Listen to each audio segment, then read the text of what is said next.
Hello everyone शांति पाठशाला को मु आपण मानंकु स्वागत जणाउछि। आजिकार एक नूतन भिडियो रे आमे आलोचना करिबा उत्कल दिवस उपलक्षे एक सुंदर भाषण। भिडियोटी को आरंभ करिबा पूर्वरु चैनल को सब्सक्राइब करिनियंतु। चलंतु भिडियोटी को आरंभ करिबा। सम्मान्य सभापति महोदय, पूज्य गुरुजी गुरुमा, स्नेहर छोट बड़ भाई ओ भौणी माने, एठारे उपस्थित समस्त विचारक मंडली एवं सभा सद्गण, आज आमे एठारे काहींकी एकत्रित होइछु ताहा समस्तंकु उणा अधिके जणा। आजी हेउछि एप्रिल मास 1 तारिख। एही दिनटी उत्कल दिवस रूपे पालित होइथाए। आजिर एही पवित्र दिवस उपलक्षे मते किछि कहिबार सुजोग मिलिथिबारु मु निजको धन्य मने करूअछि। काल चक्ररे आ गंगा गोदावरी परिव्याप्त उत्कल भूमि संकुचित होई जाइथिले मध्य 1936 मसीहा एप्रिल 1 तारिखरे देशरे प्रथम भाषा भित्तिक स्वतंत्र राज्य भावरे मान्यता पाइथिला। तेबे एहाकु मने रखिबा पाई एप्रिल 1 तारिखकु उत्कल दिवस रूपे पालन करिबा हेउछि प्रत्येक उत्कलीयଙ୍କ ପାଇଁ गर्व ଓ गौरवर विषय। उत्कलर वाणिज्यिक ଓ अर्थनैतिक समृद्धिरे ईर्षान्वित होई मौर्य सम्राट अशोक कलिंग अधिकार करिथिले। परे सम्राट खारवेल कलिंगर गौरवକୁ फेराई आनिबारे सक्षम होइथिले मध्य ओडिशार शेष स्वाधीन राजा मुकुंद देवଙ୍କ पराजय परे उत्कलर विपर्जय आरंभ होइगला। उत्कलर गौरवमय ऐतिह्य अवलुप्त होइगला। घटना प्रवाहरे अफगान मोगल मरहट्टा माने बारंबार एही पूर्ण भूमि को आक्रमण करी उत्कलर श्री ओ सौंदर्य को लुंठन करिछंती।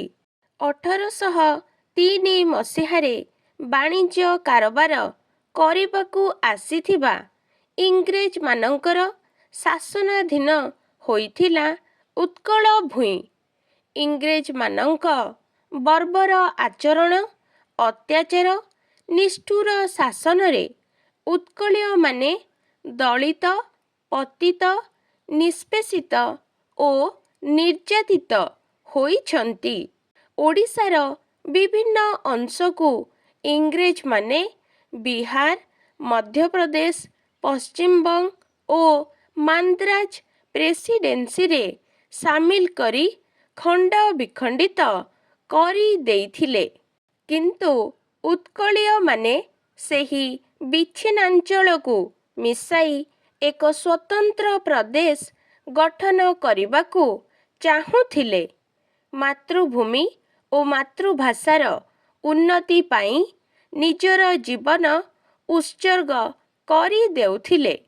गोपबंधु दास महाराजा कृष्णचंद्र गजपति हरेकृष्ण महताब नीलमणि विद्यारत्न फकीरमोहन सेनापति ओ आचार्य हरिहर आदि सुयोग्य ओडिशार संतान स्वतंत्र प्रदेशर मान्यता पाई अनेक त्याग करिछंती। 1903 मसीहारे श्री रामचंद्र भंजଙ୍କ सभापतित्वरे उत्कल सम्मिलनीर प्रथम अधिवेशन अनुष्ठित हेला। ओडिया भाषाभाषी अंचलर ଏକତ୍ରୀକରଣ ପାଇଁ ପ୍ରସ୍ତାବ ଗ୍ରହଣ କରାଗଲା। ଲର୍ଡ଼ କର୍ଜନ ଓଡ଼ିଶାକୁ ସ୍ୱତନ୍ତ୍ର ପ୍ରଦେଶ ଗଠନ ଦାବିକୁ ସମର୍ଥନ କରିଥିଲେ। 1931 ମସିହାରେ ଗୋଲଟେବୁଲ ବୈଠକରେ ମହାରାଜା କୃଷ୍ଣଚନ୍ଦ୍ର ଗଜପତି ଓଡ଼ିଶା ସ୍ୱତନ୍ତ୍ର ପ୍ରଦେଶ ପ୍ରସଙ୍ଗରେ ଦାବି ଉପସ୍ଥାପନ କରିଥିଲେ। 1936 ମସିହା ଏପ୍ରିଲ 1ରେ ବ୍ରିଟେନର ରାଜା ଆଦେଶନାମାରେ ସ୍ୱାକ୍ଷର କରି ଓଡ଼ିଶାକୁ ଏକ ସ୍ୱତନ୍ତ୍ର ପ୍ରଦେଶର ମାନ୍ୟତା ଦେଲେ। ଦୀର୍ଘଦିନ ଧରି ପରାଧୀନତାର ଚକତଳେ ଦଳିତ ଓ ନିଷ୍ପେଷିତ ହୋଇ ଆସୁଥିବା ଓଡ଼ିଶାବାସୀ ସ୍ୱାଧୀନତାର ସ୍ୱାଦ ଉପଲବ୍ଧି କରିଥିଲେ। 1936 ମସିହା ଏପ୍ରିଲ 1 ତାରିଖରେ ଉତ୍କଳ ଦିବସ ହେଉଛି ଓଡ଼ିଆମାନଙ୍କର ଗର୍ବ ଓ ଗୌରବର ଦିନ।